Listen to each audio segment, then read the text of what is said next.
Okay, good evening, everybody. Good evening, and welcome to our call for this evening. And we're going to be talking about mobile branding for Mindshare. And how can you extend your reach with mobile and social platforms? And you've probably been dealing with this, whether you've been working on this with your customers or whether you have been, talking through this, for your own business. So we're going to get into this a little bit. I'm going to warn you, though, that I may not finish this in 30 minutes. And so, if that is the case, I will do a part two of this on Saturday in our Saturday workshop at 8:30 Eastern Standard Time. If you want to make sure that you are signed up and that you'll get notice of that, just go to either gainmindshare.com, put your name and email address in there, and then you'll get notification when that session is going to begin. So let's, without further ado, let's dive into this topic here. So tonight we're going to be talking about why of mobile branding, in particular, some aspect of the social process. We're going to be talking about growing your network and using those platforms to do that. I'm going to talk about why a certain kind of proof matters. We're going to talk about the nature of social media and whether or not you're going to be using this to build that kind of proof. We're going to talk about the influencer method, which is still valid. And we're going to talk about more recent methods. And this is probably why you're here. And we're going to be talking about two new networks and whether or not they're going to be for you and your business, and whether or not this is going to be something that you're going to need to let pass by or whether you're going to need to dive in. And you probably know that every social network or every new trend or every new fad that comes down the pike, that's not something that you need to jump into, even though you're going to feel that way. And we're going to help you to determine whether or not this is going to be one of those times, whether you're going to need to jump in with both feet or whether you're going to need to kind of wait to determine if this is going to be something that you're going to need to do. Okay, I'm going to open up the chat here and just make sure that we're going to be ready for the chat and that I can see your comments. If you're going to be on YouTube or Facebook, I can probably see your comments. Okay, just a brief introduction to Laurel and I. We are gainmindshare.com. We have a brand called the PLR Show. And we've done this since 2011 in some form or another. And our customers are online business owners, coaches, and trainers. We create instructional on-screen, over-the-shoulder tutorial video courses that we call private label rights or PLR. That's what we do. And our customers use our products to train and sell digital products of their own. And they might even be watching this, as far as I know. Some of them may be present. And this weekly workshop. We'll be teaching you some of the same concepts that we do in our own training and put in our courses. And we do these workshops on Tuesdays and Saturdays. Again, you can find out more about that at gainmindshare.com. You can also sign up for any of the future workshops at our site, extremebusinessmakeover.com. You spell extreme with an X, not an EX. All right. Uh, so I want to discuss just kind of briefly how you should be looking at this. I call this the Mindshare Snowball Formula. And, as I talked about, and I do this a little bit every week just at the beginning, just so you'll understand the concept and understand the context. I call Mindshare where you're paid for your expertise. Any expertise that you control or that you have, and someone's willing to pay you for it. That's what I call Mindshare. I mean, if you're not paid, it's not Mindshare, it's just training, right? So I'm doing training with you right now. The minute that our relationship or my relationship with you turns into one where you're paying me for that expertise, then it becomes mind share for me. Basically, mind share is you're creating short bursts or short packages or short information products that solve specific problems. That's what mindshare is. And then you release them repeatedly and you build credibility doing just what I'm doing with you right now, a weekly workshop. And then you drive people to those workshops using your blog, your social media, your podcast, and your video channel. Now, it's nothing wrong with using those channels in order to drive people to, let's say, your sales page. Nothing wrong with doing that, but you want to start driving people to where you're training them. And so then you monetize, right? Every time you get people into a situation where we're in right now, you want to create new mind share opportunities.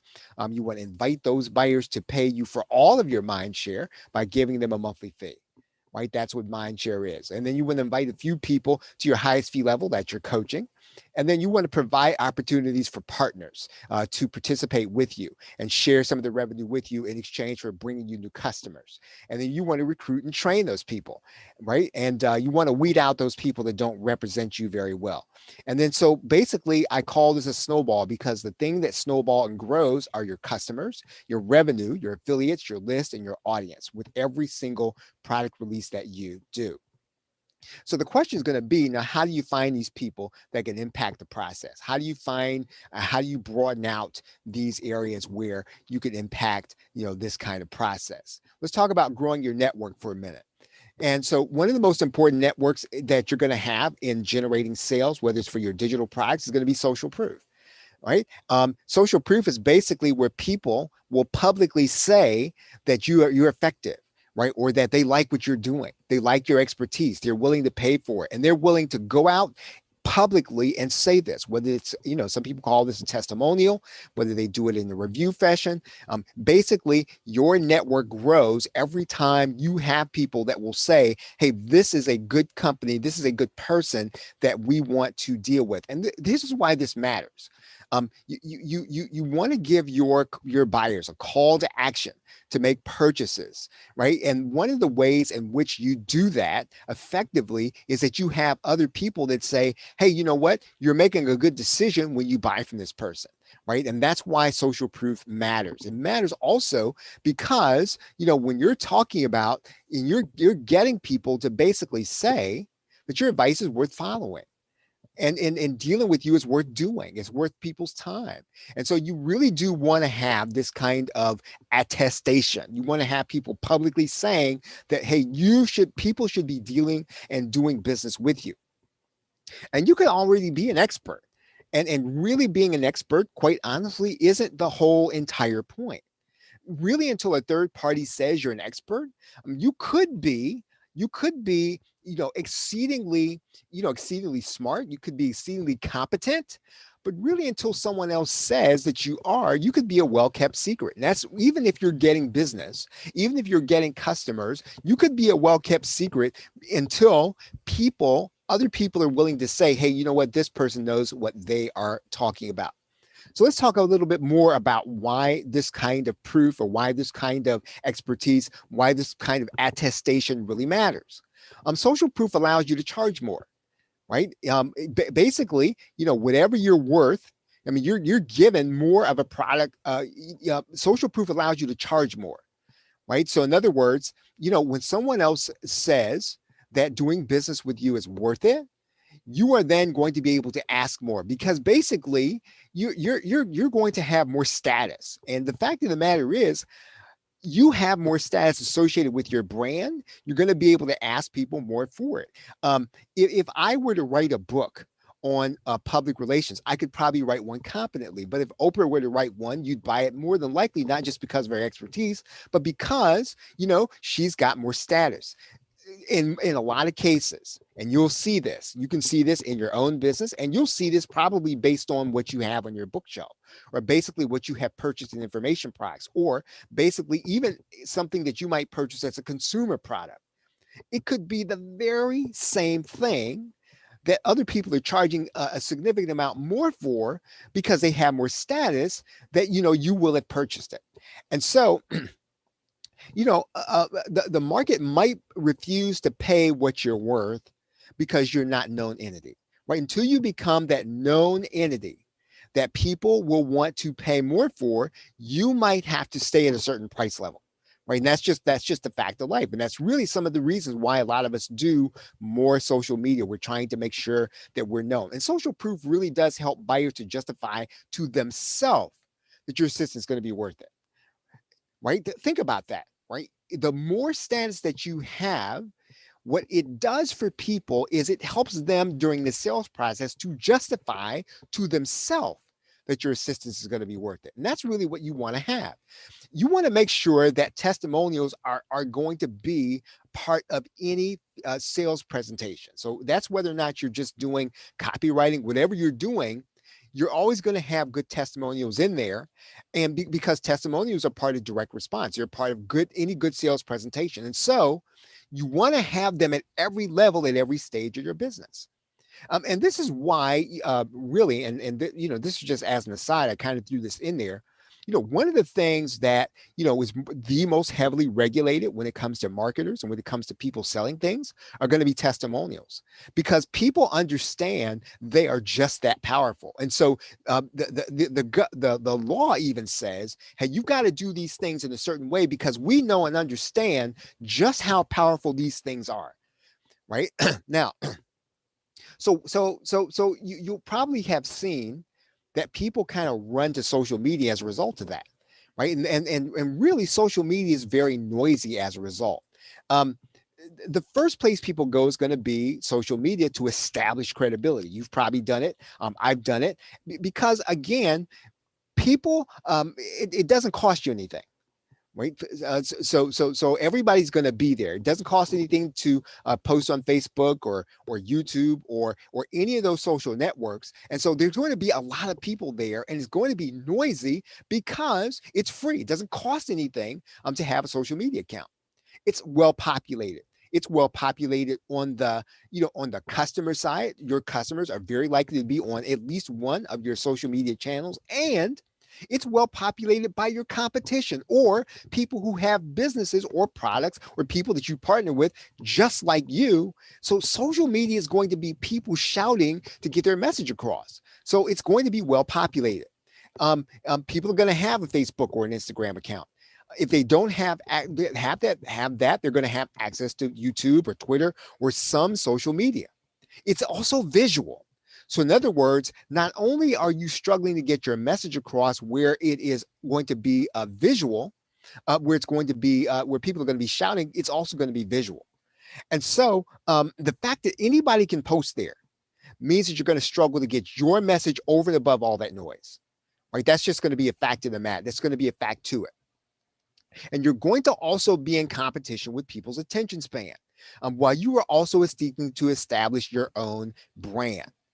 So the fact is, it's going to be necessary to be there, even if it doesn't give you the jump that you may be looking for. And social networks also these days, they're just not doing the same organic reach for you as they used to. Basically, they're trying now to monetize. So what you're doing is they're giving you, more, more access if you're willing to pay for it. Right now, what's probably happened over the last few years, though, on social media has been more of an influencer model. What does that mean? One way to circumvent that is to find people who are influencers, who are willing to make attestations about you.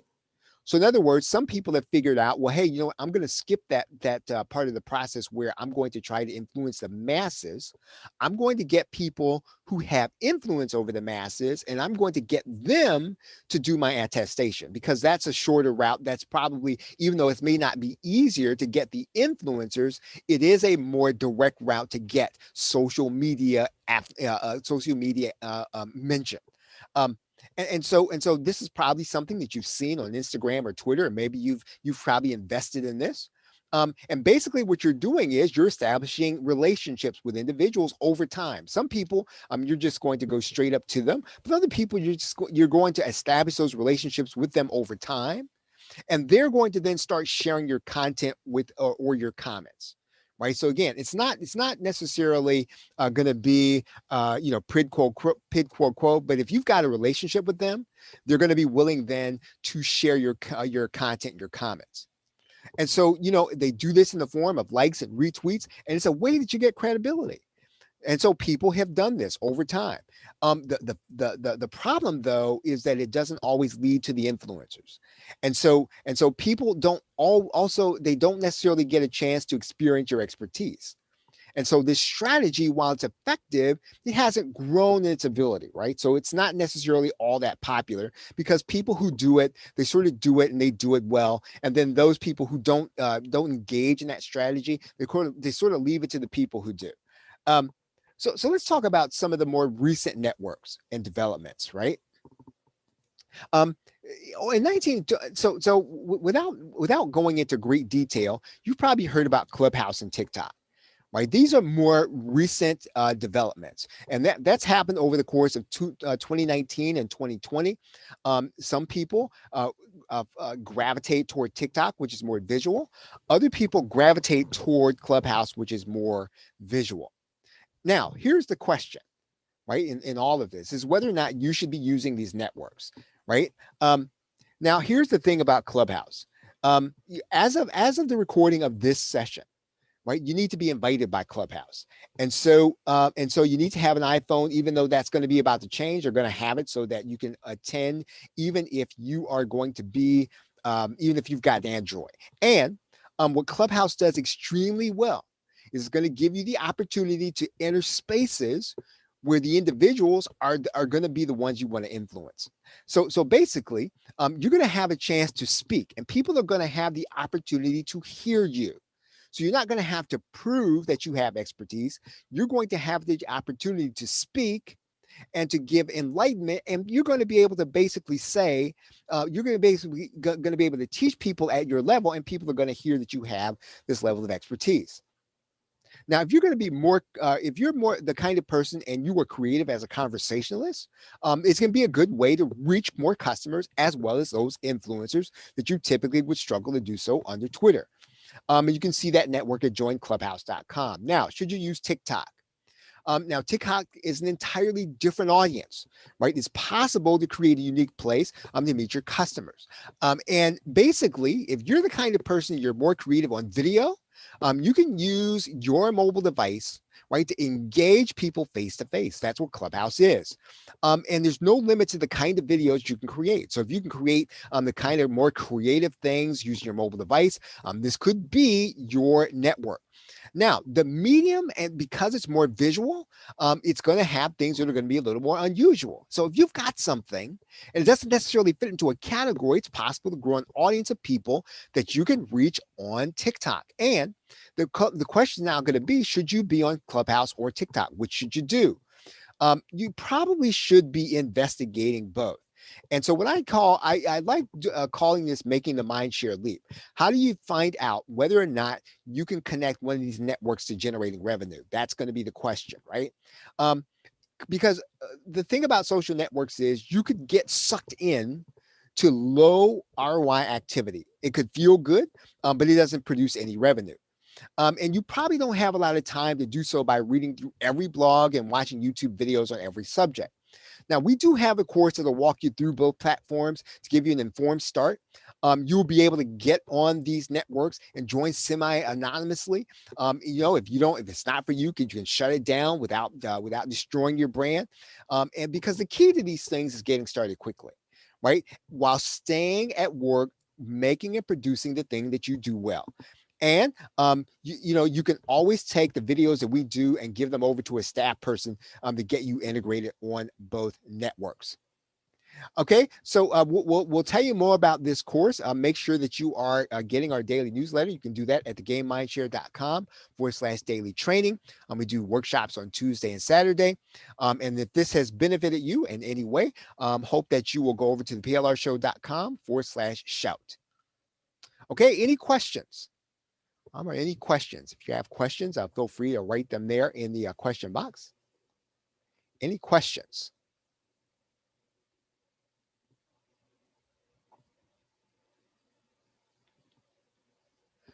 Okay, everybody. Well, hope that this has been helpful for you. We will see you again on Saturday for our next workshop. Have a great night. Let's see. Is there? It looks like we have a. Okay, so the question is, how do you acquire lists of the right market? Well, when you start thinking about let's take Clubhouse, for example, and whether or not you should be there. What you really got to do when you join a network like Clubhouse, you're going to have to connect with specific individuals. And so, what you're going to see are people who are going to be involved in your market in some way. Let's say that you're going to be involved primarily and you sell things locally. You're likely to connect to people that are going to be local. And so, you will then start to see their network. Some cases, those people will invite you to speak inside of their room. In other cases, you will ask them to come and speak inside of their room, inside of your room. The key is going to be when you become part of a network is gaining access to other people's network. The list that you mentioned when it comes to Clubhouse or even TikTok is less going to be a factor as the network, right? And Clubhouse is going to be more of a network than it is going to be on TikTok. TikTok is going to be the visual content you create and share, and that other people will share for you. And again, that's going to be a result of the network of people that you build on TikTok. When you walk into Clubhouse, you're almost walking into a network existing. So, in other words, it's a little more like Facebook and Twitter than it is YouTube. TikTok is going to be more like YouTube, where you're not necessarily walking into a network, right? So basically, the list portion is really going to be a function of the network more than anything else, right? All right, does that answer your question, Marissa? Because if it doesn't, I ask again. I'm happy to try to make it a little more clear if I can.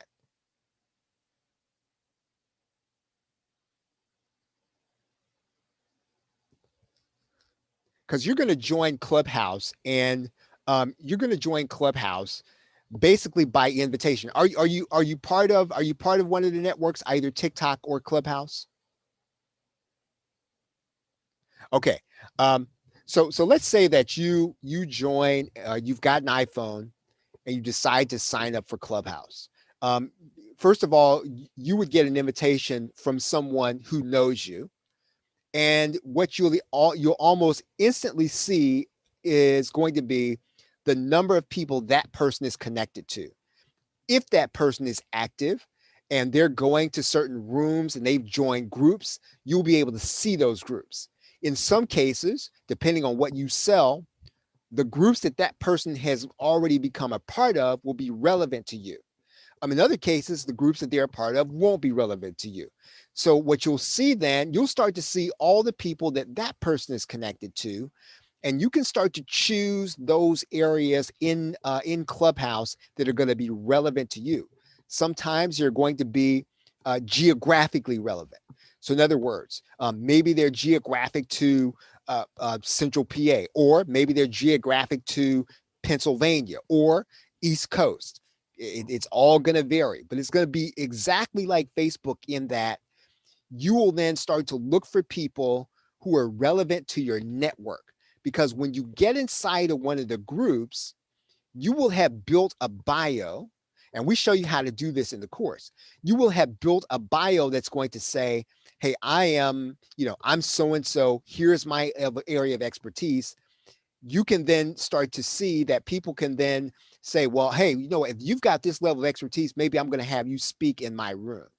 So really, it's going to be about making connections in the right networks as you become part of Clubhouse. And again, TikTok is going to be creating the right kind of content that will attract the person that will, be your customer, or that will be the kind of person that will share that video because they think it's awesome, or because they think it's funny, or because they think it's relevant, to their particular market. Um, the person that invites you on Clubhouse will typically invite you because what they're trying to do is they're trying to get you as a customer, or they're trying to get you to share their content. That tends to be why someone invites you, because they think, hey, this is a person that could potentially be my customer. They could potentially share my content. They typically aren't inviting you initially because they think that you're going to you're going to be somebody they're going to share. They're typically inviting you because they think you're going to share there. But When you get inside there, though, you're going to start making connections because you're looking for people and networks so that you can be the person that's going to be the speaker, or you can be the person that will be inviting people to your particular room, right? Yeah, you're welcome. You're welcome. All right. Any other questions? Any other questions?